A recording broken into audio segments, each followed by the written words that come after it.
во соработка со првата детска амбасада во светот Меѓаши и низ консултации со професионалните медиумски и новинарски здруженија, подготвени се препораки во вид на апели до медиумите кои што се потпираат на меѓународните кодекси и релевантни документи во оваа сфера.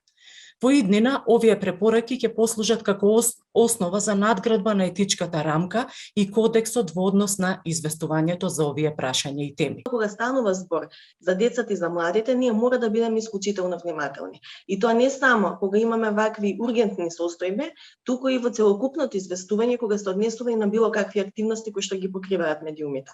Младите и децата недоволно се застапени секогаш како група кога зборуваме за професионалното известување. Морам да кажам дека новинарите ги доживуваме како партнери, и тие ни се партнери. Сме имале многу случаи каде што новинарите влегле во истражувачка историја, но стигнале до одредени административно-бирократски бариери каде што не можеле да дознаат нешто повеќе околу некои случаи кои за нас биле многу индикативни, проблематични од аспект на откривање на вистинските сторители или пак зацкривање на сторителите или пак нефункционалност на системот во дефинирање на одредени состојби за да не се повторуваат. Јас сум многу задоволен што еве се носат препораки кои се надевам дека ќе помогнат во работата на нашата комисија. Исто како што ни помогна и насоките кои што пред некој месец ги за известување на онлайн медиуми кои што пред некој месец ги донесовме. Ние во нашата пракса досега имаме многу случаи на кои што се однесуваат на малолетни лица и досега го користиме кодексот на новинари, но сметам дека сега уште попрецизно и многу полесно ќе можеме да ги разгледуваме новите жалби што се однесуваат, кои се поднесуваат во поглед на заштита на малолетниците. Би сакала да напоменам дека колку и документи да се донесат во смисла на пораки, препораки, ако овие се повеќе пораки до општата јавност и до медиумите, па макар еви да ги наречеме и кодекси или принципи како сакате.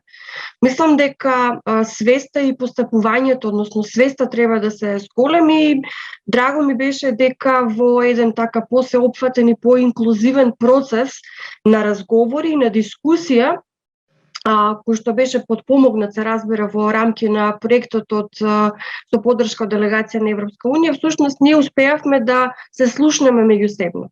Сакам да укажам дека саморегулацијата и тежнењето за почитување на професионалните стандарди и етички норми на некој начин не треба да се доживува како битка меѓу новинарските асоциации, новинарските здруженија, медиумските институции и така натаму од една страна и новинарите и медиумите од друга страна, односно мислам дека создадено е тоа чувство кај поголемиот број на новинари и на медиуми дека ние како да напаѓаме, а тие како да се бранат. Значи, идејата ми е да им укажам на новинарите, на медиумите, дека не треба да не доживуваат како еден вид закана, односно ние не сме суд кој казнува, ние сме етички суд. Те препораки 10 до сега на број,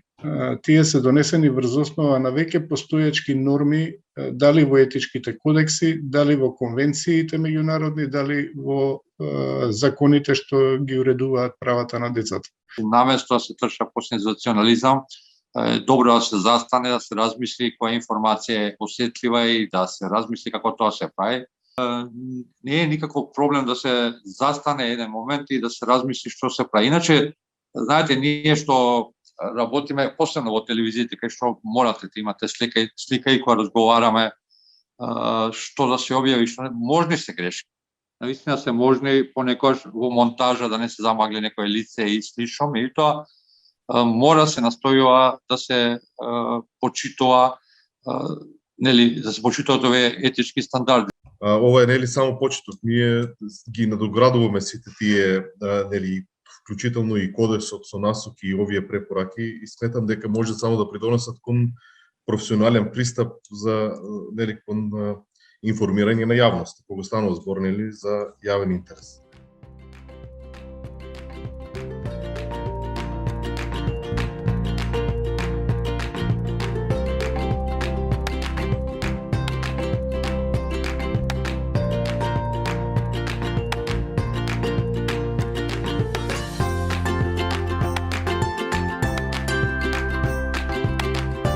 Virtuale apo reale, rregullat janë të njëjta, të jemi të arsimuar mediatikisht.